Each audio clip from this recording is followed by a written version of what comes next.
Perkenalkan, nama saya Daviran Ranggo dengan NIM 0512211076. Pada kesempatan kali ini saya akan menjelaskan tentang metodologi dalam penelitian dan metodologi dalam ilmu pemerintahan, serta hubungan dan perbedaan antara metode dan metodologi, dan 3 teori dalam ilmu sosial. Yang pertama yaitu metode.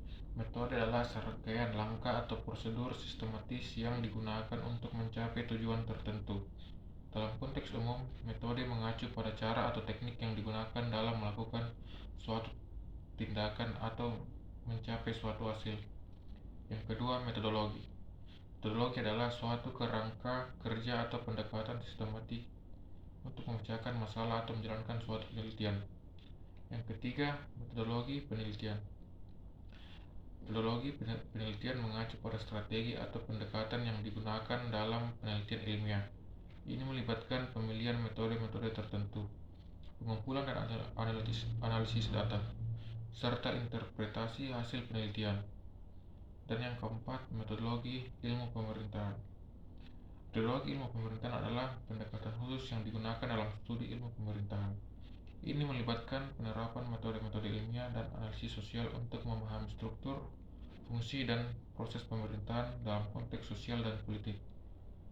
Metodologi ilmu pemerintahan mencakup studi tentang kebijakan publik, administrasi publik, sistem politik, dan interaksi antar pemerintah dan masyarakat. Kedua adalah perbedaan dan hubungan antara metode dan metodologi.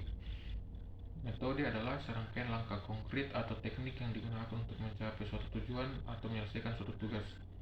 Metode bersifat praktis dan merupakan langkah-langkah yang dapat diterapkan secara langsung dalam suatu kegiatan.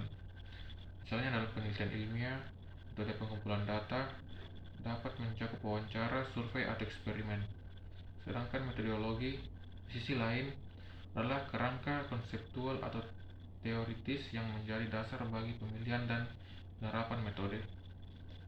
Metodologi memberikan landasan filosofis, teoritis, atau konseptual untuk memahami mengapa suatu metode dipilih dan bagaimana metode tersebut diintegrasikan ke dalam suatu penelitian atau kegiatan.